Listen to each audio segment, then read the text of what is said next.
আসসালামু আলাইকুম ভাই। রাত বাজে প্রায় একটা। এই সময় একটা নিউজ দেখলাম, দেখে আমার এত বেশি খারাপ লাগলো। আচ্ছা ডক্টর ইউনূস, আপনি কি করতেছেন?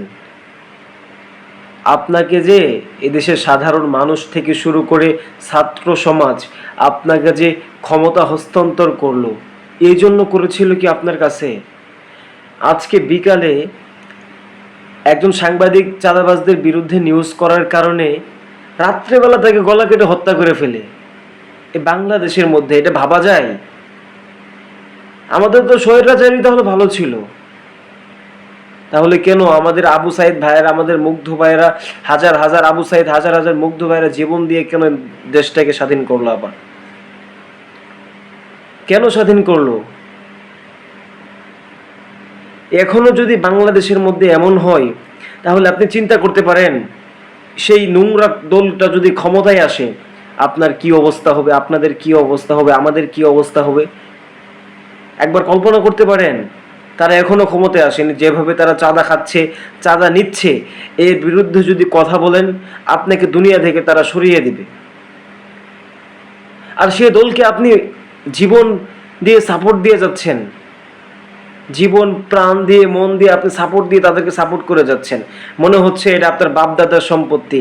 আমি বিশ্বাস করি আপনি ভালোবাসেন, এই জন্য করেন, কিন্তু আপনি ভিতরটা তাদের জানেন, তাদের কি অবস্থা ভিতরে।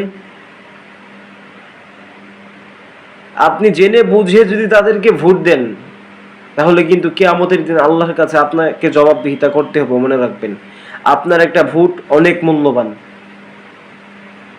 আপনি জেনে বুঝে এভাবে তাদেরকে ভোট দিতে পারেন না। তারা এখনো ক্ষমতায় আসেনি। তারা যে অবস্থা শুরু করছে, এরা যদি ক্ষমতায় আসে, তাহলে বিশ্বাস করেন আপনার জায়গা জমিতে আপনাকে ট্যাক্স দিয়ে থাকতে হবে, চাঁদা দিয়ে থাকতে হবে, আর নয়তো থাকতে পারবেন না। একটা কথা মনে রাখেন, যে একজন সাংবাদিক সে সবসময় সত্য কথা বলবে, সে সাংবাদিককে আপনারা সত্য কথা বলার কারণে রাত্রেবেলা থেকে গলা কেটে হত্যা করে ফেলতে পারেন? এটা ভাবা যায়?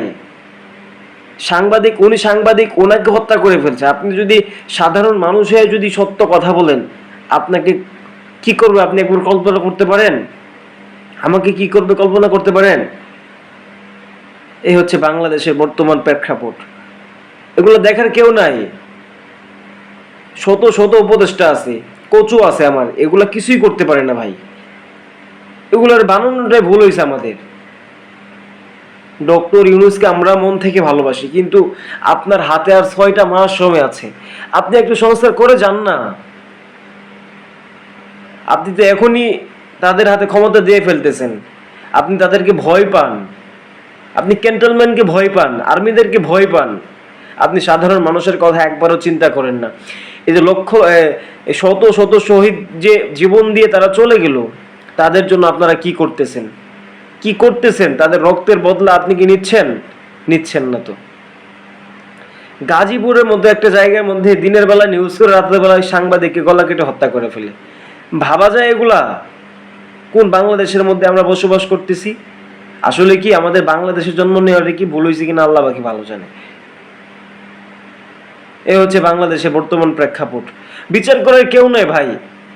কষ্টের কথা কাকে বলবেন, আবেগের কথা কাকে বলবেন? বিচার করার মতো কেউ নেই বাংলাদেশের মধ্যে। আপনি যাদেরকে ভরসা করতেছেন, এরা ক্ষমতায় আসলে আপনাকে একদম শেষ করে ফেলবে। আপনার ফ্যামিলিকে, আপনার 14 গোষ্ঠী উদ্ধার করে ফেলবে এরা, এই চাঁদার জন্য।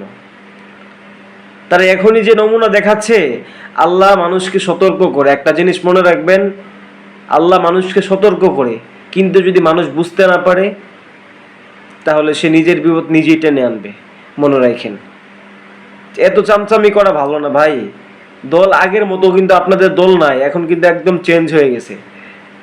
আগের দল এখন নাই, এখন একদম চেঞ্জ হয়ে গেছে। বুঝে শুনে ভাই ভোটটা দিয়েন। আমি না করব না, আপনার যেখানে ইচ্ছা আপনি সেখানেই দেন, কিন্তু একটু আইডেন্টিফাই করে এরপরে ভোট দিবেন।